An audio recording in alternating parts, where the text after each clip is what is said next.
আসসালামু আলাইকুম। Mental preparation কোর্সের আরও একটা সেশনে তোমাদের সবাইকে স্বাগতম।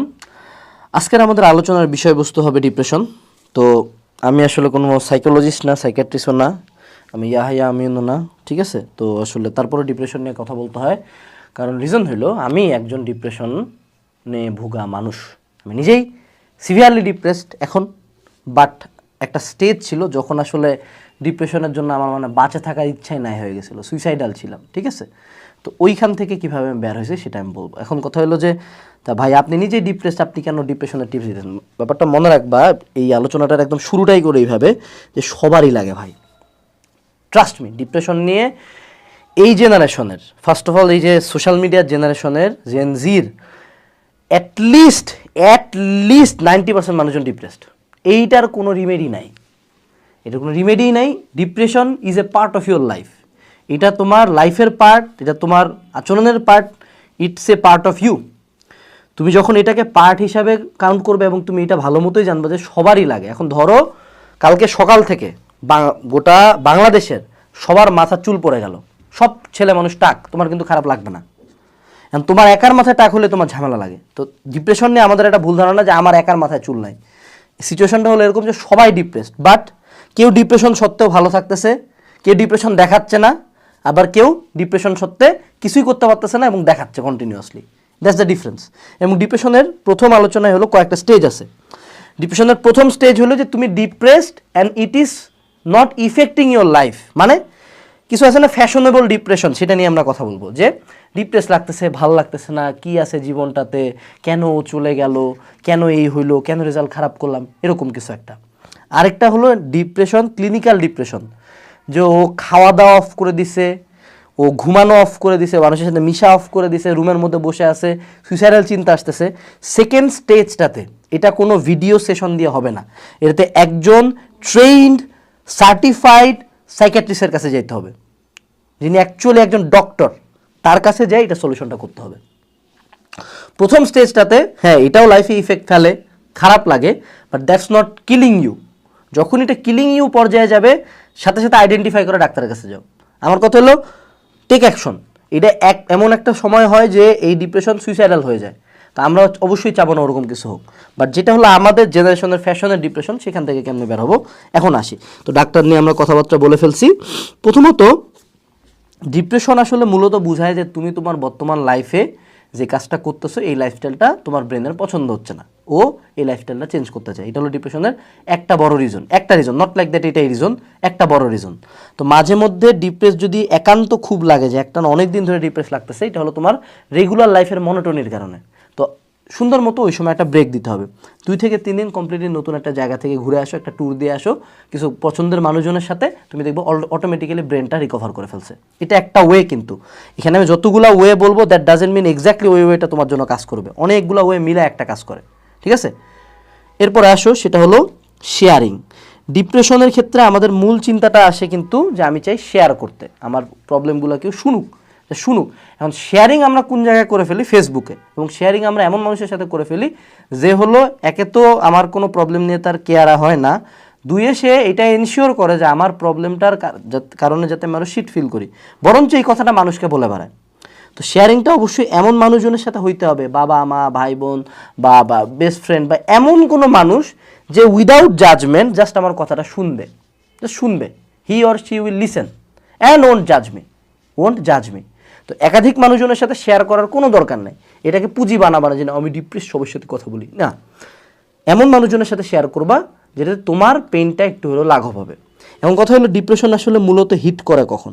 ডিপ্রেশন হিট করে রাত 2টা-3টার দিকে বা 12টার পরে, যখন সবাই ঘুমায় যায়, যখন আমরা এই যে এই কাম করি। তো এই কাম করতে যায় যখন ডিপ্রেস লাগে, তখন একটা জিনিস আমাকে বুঝতে হবে যে আমরা যখন বসে থাকি, বেকার থাকি, বহুত চিন্তা করার টাইম থাকে, তখনই না ডিপ্রেশন লাগে। তো দিনে যদি ডিপ্রেশন লাগে, ট্রাই করো বিজি থাকা। আমি সারাদিনে আমার এত কাম রাখি যে আমার যে কে আমারে ছাইড়ে চলে গেল, কে আমারে থাকলো, আমার জীবনে কেন সুখ নাই, এই জিনিস চিন্তা করারই টাইম নেই। অ্যাজ এ স্টুডেন্ট তো তুমি সারাদিনই পড়ার ক্ষমতা রাখতে পারো, বিভিন্ন নতুন নতুন কাজ করো, পড়ো, কোচিং যাও, এক্সাম দাও, অনলাইনে এক্সাম দাও, অনলাইনে লাইভ ক্লাস করো, জিমে যাও, খেলাধুলা করো, গান শুনো, তোমার হবিতে একটা টাইম দাও। এই জায়গায় একটা বড় পার্ট হলো যে হবি, যে এমন কিছু ডু সামথিং ইউ লাভ যেটা অ্যাকচুয়ালি তোমাকে কোনো আউটপুট দিবে না, বাট এটা তোমার করতে ভালো লাগে। অর্থাৎ মুদ্রা কথা ব্যস্ত থাকতে হবে। যখনই একা থাকবা, বয়া থাকবা, শয়তানের লাড়াচাড়া দিবে। ঠিক আছে, এখন আসো, ডোন্ট থিঙ্ক অ্যাবাউট ইট। মানে এই যে ব্যাপারটা হলো, তোমার ব্রেন ওভার থিঙ্ক করতে খুব পছন্দ করে, ওর তো আসলে বয়া কাম নেই। হ্যাঁ, আমার সে মেলা, বাট এটা করতে ওর খুব পছন্দ।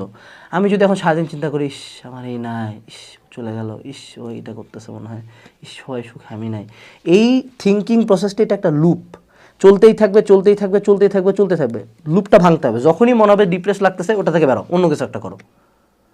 এই লুপটা থিঙ্ক, মানে তুমি যদি সারাদিনই চিন্তা করো ভাই আমি ডিপ্রেস, ভাই আমি ডিপ্রেস, ভাই আমি ডিপ্রেস, অ্যাট সাম পয়েন্ট যদি তোমার ডিপ্রেশনের মতো কিছু নাও থাকে, তাও তোমার ডিপ্রেস লাগবে। উদাহরণটা কেমন, যে অরিজিৎ সিং এর গান শুনে, মানে যারা কোনোদিন রিলেশনও করে না, হেরো মনে হয় ওর ব্রেকআপ হয়ে গেছে। ঠিক আছে, ওর গানটাতে এরকম একটা ইমোশন। তো এই don't think about depression that much. এইটাকে অ্যাকচুয়ালি সোশ্যাল মিডিয়ার জেনারেশন ফুলায় ফাঁপায় এমন একটা জিনিস আনছে, হ্যাঁ, মানে এমন একটা জিনিস বানাইছে যে মনে হচ্ছে উফ কি কষ্ট, উফ। আগের জেনারেশনে বিশ্বযুদ্ধ হয়ে মরে গেছে, মুক্তিযুদ্ধে গেছে, আসে দেখে বউ বাচ্চা সবাইকে মারে ফেলছে, এই লোকগুলা বিন্দাস বাঁচে আছে, তারপরে দেশ স্বাধীন করে টিকে ছিল রাজার হালে। তো এদের তো ডিপ্রেস লাগে না। আগে ছিল দুর্ভিক্ষ, যাতায়াত নাই, ফোন নাই, চিঠি পাঠাইতে হয়, কত ঝামেলা। আগের জেনারেশনে কিন্তু এত ডিপ্রেশন ছিল না। অহন হইল গিয়া বয়া থাকা কাম, বয়া থাকে রুমের মধ্যে, এই কাম করলে তো খুব স্বাভাবিকভাবেই মানে মানে তখন তো খুব স্বাভাবিকভাবেই মনে হবে যে না আমি ডিপ্রেসড, কিছু ভালো লাগছে না। এটা হলো কথা। এরপরে ফাক অফ ইউ স্নোফ্লেক। ব্যাপারটা হলো দেখো, এই জেনারেশনে সাকসেসফুল হওয়া সবচেয়ে ইজি। কেন বলো তো?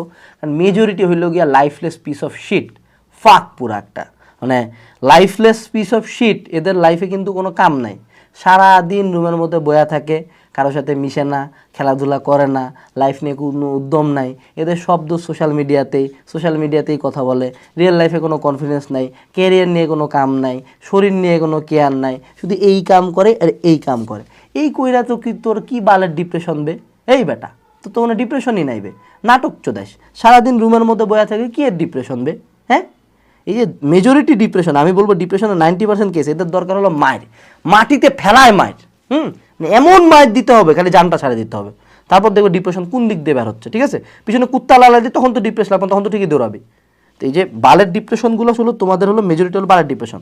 এত কথা বলতেছি, লাস্টে আসে গালি কেন দিলাম? কারণ এই ভিডিওতে ক্লিক করছো, তুমি নিজেকে একটা জিনিস প্রশ্ন করো তো, আর ইউ ডুইং ইনাফ? লজ্জা নাই বেটা? বাপ মার খায়ে বসে থাকে ডিপ্রেশন মারাইছো মিয়া। কি এর ডিপ্রেশন? মায়া চলে গেছে, যাক তুই আরেকটা ধর, তো পোলা চলে গেছে তুই আরেকটা ধর, তোর পড়া হয় না এই নিয়ে ডিপ্রেশন মারাইস, তুই পড়ছিস কয়দিন? তো লাইফে টাকা নাই এই নিয়ে ডিপ্রেশন মারাইস, তো কামানোর চেষ্টা করছিস, তো শরীর ভুটিয়া এই নিয়ে তোর ডিপ্রেশন, তো চেহারা নিয়ে কর, নিজের টেক কেয়ার করছিস, কোনো ভালো করবা না আবার বলবা ডিপ্রেস। আজব চল তোমরা, don't be a snowflake, man up, woman up, take credibility. এই যে এখানে আরেকটা পয়েন্ট আসছে এবার, সেলফ ইমপ্রুভমেন্ট। সারাটা দিন রুমের মধ্যে বয়া থাকা, হাত মারলে ডিপ্রেস যে কারোই লাগবে। রুম থেকে বাইরে যাও, কাম করো, জিম করো, টেক কেয়ার করো, পড়াশোনা করো, বিজনেস করো, কিছু একটা কর। বয়া থাকে যদি আমি চাই সারাদিন এই চারটাতে বয়ে ফোন চালাবো, তারপর বলবো ডিপ্রেস কেন লাগবে? আজব, কি আজব ছোয়াল তোমরা। সেলফ ইমপ্রুভমেন্টে টাইম দাও। যখনই ডিপ্রেস লাগবে সেলফ ইমপ্রুভমেন্ট করো, নিজের লাইফে লেখো আমি কি কি ঠিক করতে পারি। ডায়েট ঠিক করো, জিম ঠিক করো, পড়াশোনা ঠিক করো, বিজনেস ঠিক করো, নতুন পার্টনার বানাও, খেলাধুলা করো, বাইরে যাও, বাইরের মানুষের সাথে মিশো। এইখানে চ্যাটিং করে কোনোদিন ভালো কোনো মানুষ পাবা না। রিয়েল লাইফ মানুষজনের সাথে, আমার কোনো ফ্রেন্ড নাই, এক থাপড় দিব শালা, তুমি মিশেছি নাই কারোর সাথে, কিসের ফ্রেন্ড নাই? সেলফ ইমপ্রুভমেন্টে টাইম দাও, দেখবা ডিপ্রেশন জানলা দিয়ে বের হয়ে গেছে। ঠিক আছে, এখন আসো একটা লাস্টে আসার কথা বলি। আমি আমার লাইফে ডিপ্রেসড অনেকভাবেই ছিলাম, বেশ কয়েকবার চরম লেভেলের ব্রেকআপ হয়েছে। ঠিক আছে, মানে ড্রাগস মিলাই পুরো নাই হয়ে গেছিলাম। বাট একটা ফেইথ রাখতে হয়, যেখান থেকে আমি বের হবই। ডিপ্রেশন থেকে একদিনে বের হওয়া যায় না। তুমি যতই সেলফ ইমপ্রুভমেন্ট করো, যতই যা করো, তোমার এটা একদিনে বের হওয়ার জিনিস না, এটা তুমি গ্র্যাজুয়ালি বের হবা। বাট আসার কথা হলো বের হবাই, কিন্তু এটার জন্য তো কিছু কাজ করতে হবে, এটার জন্য অ্যাকশন নিতে হবে। সেই অ্যাকশনটা নাও ম্যান, বের হবাই। আমি অলওয়েজ একটা জিনিস বিলিভ করতাম, কোনো একদিন সকালবেলা উঠে আমার মনে হবে আমি ডিপ্রেস না। এখন কি মনে হয় যে আমি ডিপ্রেস না? আমি ডিপ্রেসড এখনও, কিন্তু ইট ইস এ কন্ট্রোল ডিপ্রেশন। কন্ট্রোল ডিপ্রেশন, ঠিক আছে, কন্ট্রোল ডিপ্রেশন। তো এই হলো মানে কথা। যে ডিপ্রেশন নিয়ে আমাদের ওভারঅল আলোচনা। মেজরিটি ডিপ্রেশন হলো fashionable depression, but if you have clinical depression go see a doctor. এটুকু ছিল আলোচনা।